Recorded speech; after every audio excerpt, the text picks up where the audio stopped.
Hello, I'm Sue Stockdale, and welcome to the Access to Inspiration podcast, the show where you can gain inspiration from people who may be unlike you. We hope their stories and insights enable you to transcend your day-to-day challenges and reflect on what you are capable of achieving. My guest today describes herself as a millennial. Caitlin Crommett is an amazing young woman who started a foundation, DreamCatchers, when she was 15 years old, in a bid to provide greater connection between the generations. She's also published a book, How to Attract Millennials to Your Workplace and Actually Keep Us. And I can't wait to speak to her. Welcome, Caitlin. Thank you. I'm so excited to be here. Now, as I say, the millennial generation is something that's spoken about a lot, isn't it? What do you think are some of the biggest misconceptions that people have about the millennial generation? Yeah, I think there's a lot out there because, as you said, there's a lot of talk about millennials. And I know it was a big thing a few years ago. And so slowly, I hope some of these misconceptions are being crossed out of the list. But I would say the biggest ones that really still exist to this day are this concept of millennials being really lazy. That's kind of a big one. They don't want to work very hard for what they get. So kind of going hand in hand with that, the sense of entitlement is also a big one. People call us snowflakes and easily offended by things. And then also that we're job hoppers, that we like to hop around and not really stick with one job. I think those are some of the big ones that, especially I'm hoping now today, are getting to be realized that they're not actually fully true. But there's always those stereotypes out there that perpetuate. Well, I think to pick up on one of the things you said there, Caitlin, is about people not necessarily being hard workers. One of the things I didn't mention in your intro, and I'm really interested to find out more about, is at 15 years old, you founded a non-profit foundation, DreamCatchers. First of all, I'm amazed to find out more about the organisation, but at such a young age, what motivated you to found the non-profit? My initial motivation wasn't necessarily to start a nonprofit. That kind of came later, and I never even really had the plans for that. But it was when I was in high school and I had been volunteering at a local hospice in my community and kind of fell in love with the people. If you all have any experience with hospice, you know they are angels that work there. And I really saw that there was this lack of young people that were also involved in hospice and volunteering and really just paying attention to these people who are at the end of their lives. And that just didn't seem right to me. And so it really stemmed from this wanting to do more for this population of people that I felt like they were very much ignored and not really given the attention that you should get when you're on your final 6 months of life. That was the initial motivation behind doing something. And then what exactly I wanted to do came from actually watching a movie. Which movie was that then? Well, it was called Patch Adams. I don't know if you've seen it with Robin Williams, but there was a scene in there where Dr. Patch was treating this older woman and she's like in her 90s and just not very happy or wasn't eating and had this pretty negative attitude. And she had mentioned to him offhand once that she always dreamed of swimming in a pool of spaghetti. And so he remembered that later on when she was not doing so well and actually did that. He filled this massive pool full of cooked spaghetti and they went swimming in it. And it's like such an epic scene. And that was kind of the motivation for doing something for these people who don't often have that opportunity to get their dream fulfilled, to do something that they really always wanted to do. And how did you then go from having the idea after watching the movie to turning it into reality and engaging other people in being involved in it? Yeah, it was very interesting. I started doing it by myself and with the help of my family. And then as I started to grant some of these dreams, I would tell my friends about them and they thought it was so cool and fun. So they wanted to join in. And so I decided to just start a club at my high school and ended up getting 20 plus people that wanted to be part of it, which kind of surprised me because I thought I was the only weird person that wanted to hang out with old people and do these things for them. And then we had a couple newspaper articles written about us and other high schools in the area picked it up, wanted to do the same thing.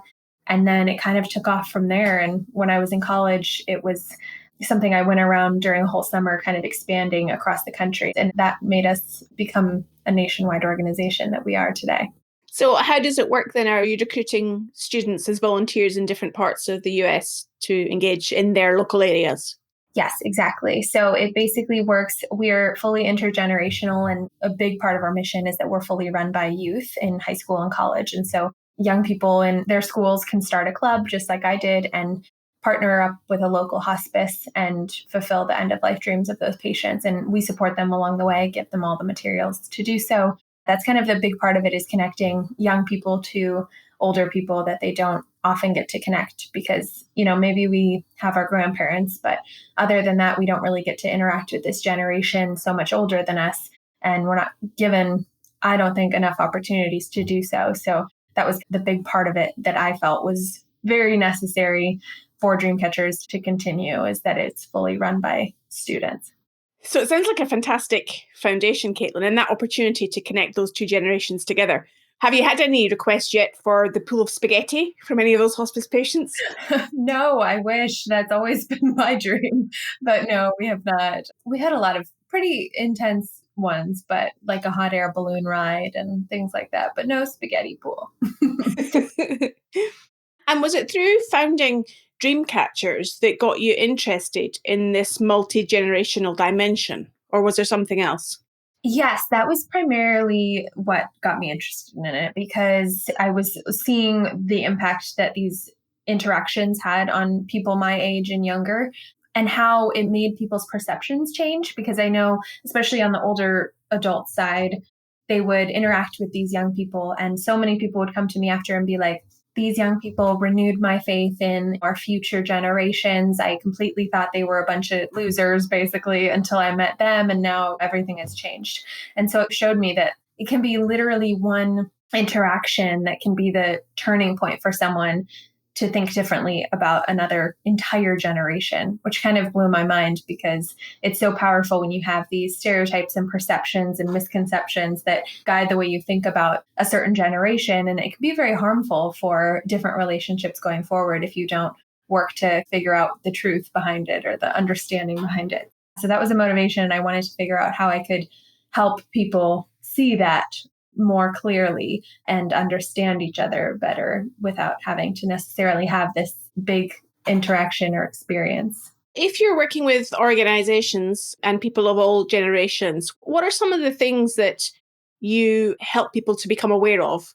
Both ways, I imagine. So helping the older generations understand the younger generation and vice versa. There's definitely a lot. I'll work with organizations or companies essentially around this concept of disconnection in their workplaces, because there is a lot of that misunderstanding, like I said, which creates this counterproductivity because people aren't getting along, or they don't even want to talk to each other because they're so frustrated by them. And there's this negative culture that brews because of it. So a lot of what we discuss is really, we always start with just primary understanding of generations and really getting to know them. And I think that's the most important thing, is just understanding where they came from, why they're like this, because generations are usually certain ways because of the world they grew up in and how it's so different over time. And so that's where the understanding begins. And then we move into things like communication. Where are the roadblocks? Where are the disconnects there? The ways that different generations like to be motivated, like to deal with conflict, those types of things that are just really company-wide in a lot of areas. And it just takes a small understanding to get over them and to get through them. And can you give us some examples of what some of those things are? Yeah, sure. So let's see. I would say that communication, for example, a lot of times what we'll do in retreats that I'll run is we'll go around and people will go into groups based on their primary preferred method of communication. And they'll get to see like, oh, hey, no wonder you never return my phone calls. You hate phone calls. You're in the email category. And so we kind of get them to see that. And then from there, I give them methods of bridging the gap, like different platforms you can use to accommodate all those different communication preferences, and then getting them to just talk through it. Like, hey, I won't answer the phone after 5 p.m. A lot of people will say, or like, I don't text at work. Certain things where it's like, that's where that disconnect lies, and just uncovering that amongst their teams and just realizing it helps them to get past it. So in a way, by people being curious about the other generation as opposed to judgmental, it can help to break down those perceived stereotypes. Totally. Yeah, that's a great way of putting it. I really wish more people would be curious versus judgmental, because I've read some different studies that are pretty crazy that say literally one simple interaction, one conversation can completely destroy any ageism that exists between people. If that's all it takes, why aren't we doing that? Why aren't we having more of those interactions just to break down those perceptions that are very often untrue and come from maybe one negative thing that happened to them or they witnessed, but it's kind of moved into this larger problem. So yeah, the curiosity is key and the willingness to learn about others versus being caught in this horse blinders type of mentality. If you're enjoying this episode, take a look at our back catalogue, where we have featured other guests who have set up organisations making a social impact, including episode 31, Anna Plun van Eysden, who founded Paper on the Rocks, episode 17, Virginia Gotthals with Run Hong Kong, and episode 14 with Amelia Lynn, who founded Saga. To ensure you don't miss any of the episodes of Access to Inspiration, go on over to our website, accesstoinspiration.org, and you'll see a sign-up box for our newsletter at the foot of the homepage. In some of those conversations that you've had with people in the hospice through your foundation, Caitlin, what are the things that are really mattering most to people at the end of their lives? It's been super interesting because I always thought, starting this as a kid, I was like, oh, I'd want to go to Hawaii or Disneyland or whatever it is. And it's really never like that, especially because obviously most hospice patients are elderly. So they're of this older generation. And it's really about being around people that they love. And so we've gotten so many dreams that are literally just like, I want a dinner with my whole family. I want a family reunion. And it's almost heartbreaking that that is not already happening, that that's not just a given. But in our society, in America, especially, we're very much youth focused and we want to stay young forever and anti-aging. And once you're old, you're worthless kind of a thing. And so we're trying to change that mentality because these people have so much to offer. And in a lot of other cultures, like a lot of Asian cultures, I know do have the right mindset of respecting your elders and really caring for them and giving them that attention and focus because they've done so much. But we often forget that here in America. And so we found that that is actually pretty eye-opening for the students to realize like, hey, it's not about this big crazy experience that I want. It's literally about sitting down, telling my stories, wanting to connect with my family or my friends. And a lot of times what they value most is those simple conversations of like, somebody wants to hear about my life, because I've had so many of those where I've just sit down for hours and talk to someone because no one else will.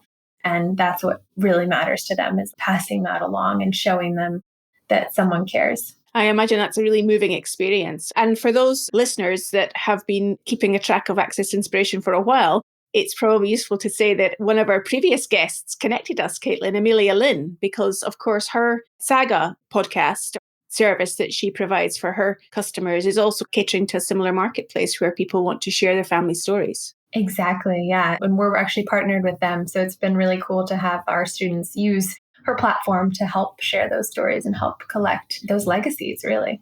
So that's a wonderful way of connecting modern technology with the older generation.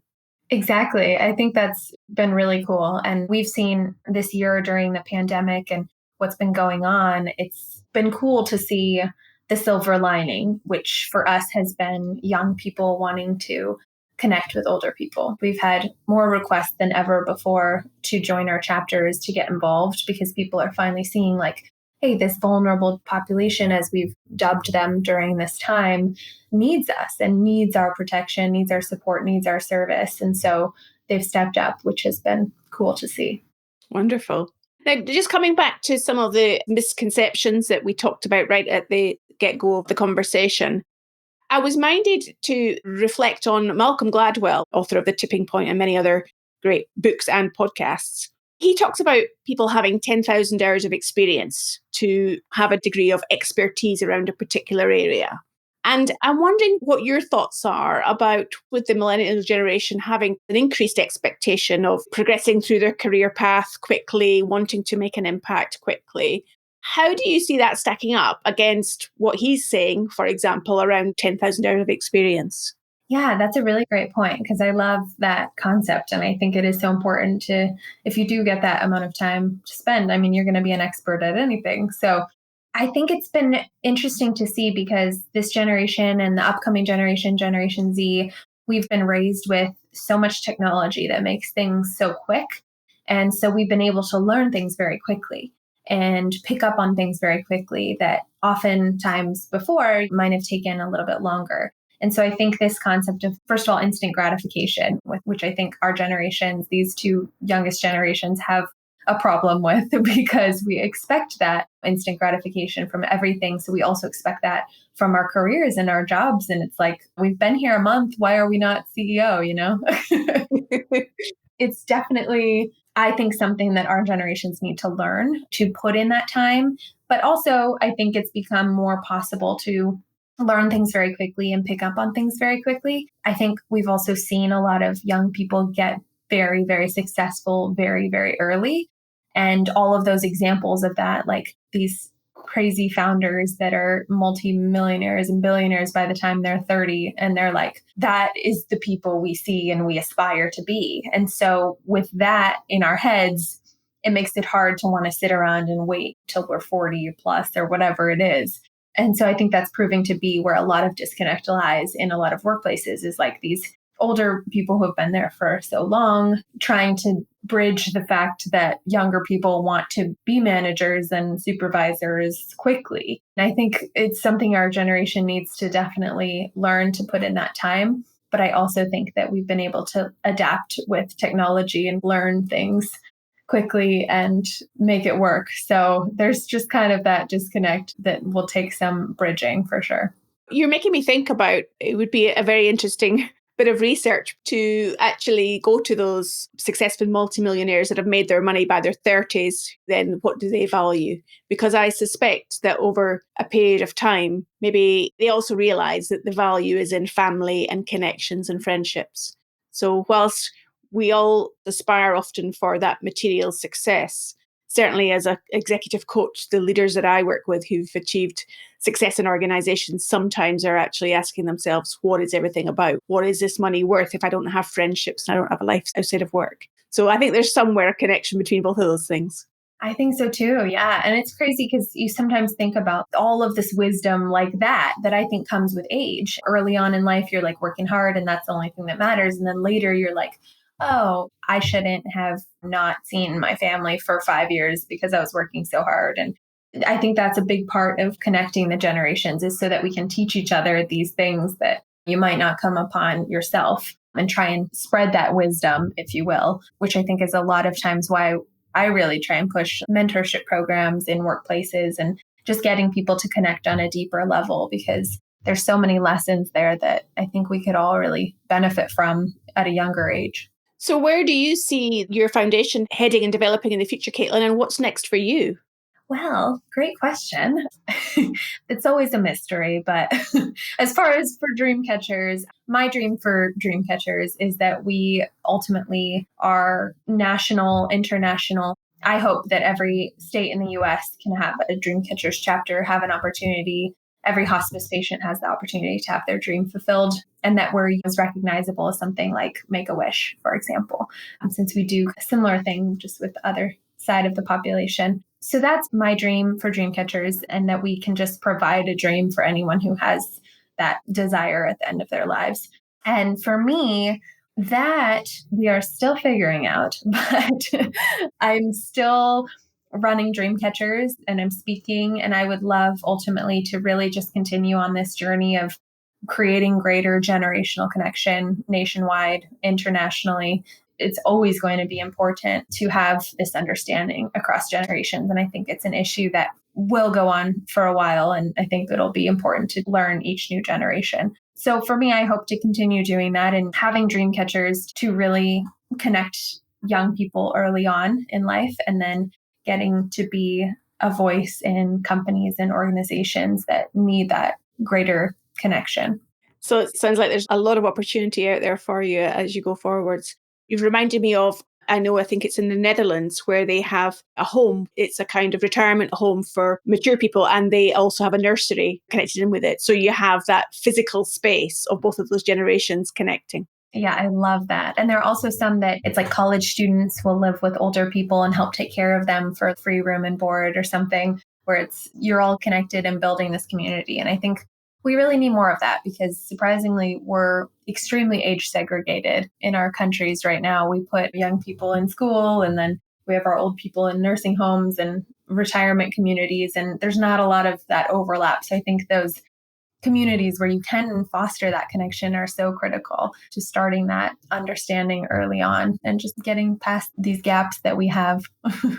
Well, I think you're a great beacon to spread the message, Caitlin. I wish you well as your journey progresses. And I hope that listeners that are interested to learn more from you to get in touch with you. How might they be able to do that on social media? Yes, for sure. I would say Instagram, our DreamCatchers Foundation is our handle, spelled how it sounds. And then for me, my Instagram is just Caitlin Crommett. So I'm sure that's going to be somewhere where you can see how to spell it. But those are my handles. That's probably the best way because all the other information is on there.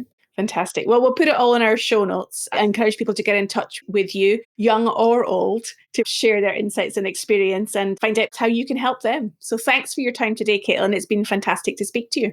Yes, this has been so fun. Thank you, Sue. It's been an absolute joy. I hope you enjoyed the conversation with Caitlin. And she gave me a few reminders about how to communicate with people who may come from a different generation to me. What did she inspire you to think about differently? Next week, I will be speaking to Samir Dua, an expert in the field of management and leadership education. Samir is the founder of the Institute for Generative Leadership in India and chief curator of the India Business Literature Festival. I look forward to connecting with you again then.